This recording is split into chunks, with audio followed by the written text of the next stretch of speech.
in London. Hello and welcome to Newsday from the BBC World Service. It's Paul Hawkins and Alan Kasuja with you. After 5 decades of continuous fighting, Colombia's FARC rebels have agreed to ceasefire that could eventually turn them into a legal political movement. Like many Colombians, I feel really hopeful. I think it is a great opportunity to start building a new country. Most of us, we haven't seen peace. We'll hear how that affects the country's political landscape. The Turkish president says that his country will fight Kurdish militia groups with as much zeal and determination as it's fighting the so-called Islamic State.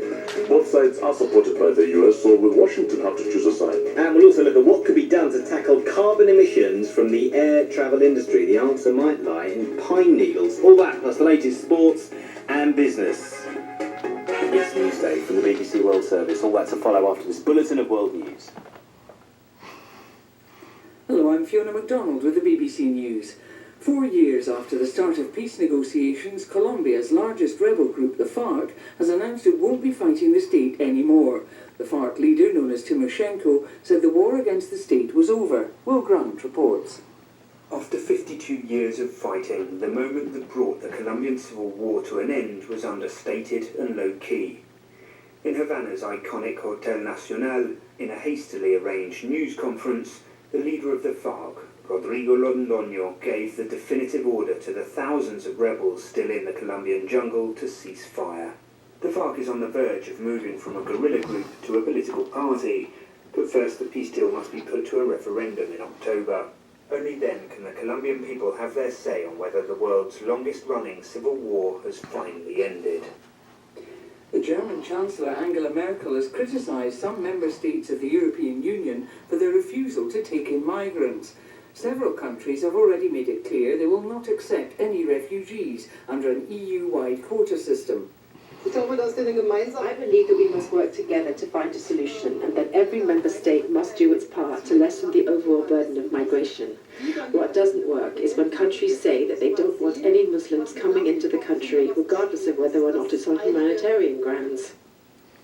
The German economy minister says negotiations on linking the European Union and the United States in what would be the world's biggest free trade area have, for all practical purposes, failed.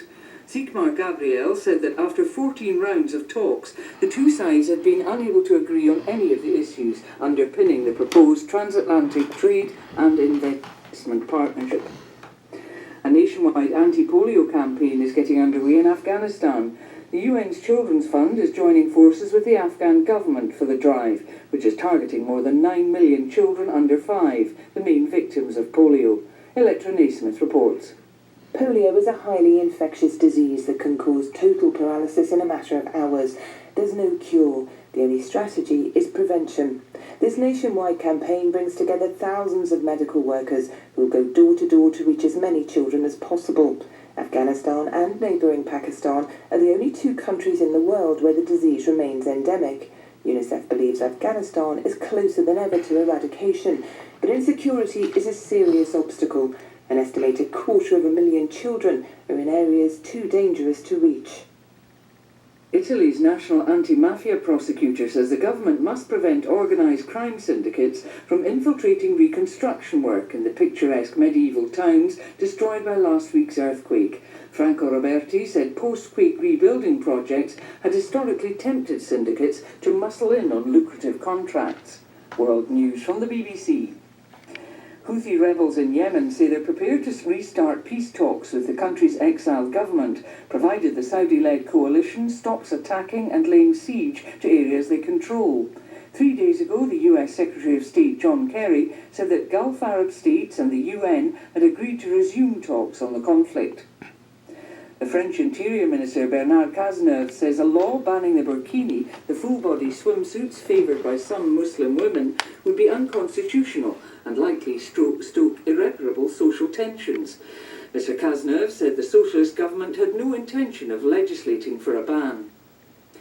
A team of 6 scientists has completed a year-long Mars simulation, which involved living in conditions humans could expect if they lived on the red planet. The group lived in isolation for a year in a dome in Hawaii, without fresh air, fresh food or privacy.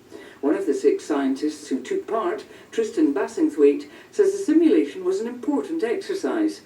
The UH research going up here is just super vital when it comes to picking crews, figuring out how people are going to actually work on different kinds of missions. It's sort of the human factors element of space travel, colonization, whatever it is you're actually looking at.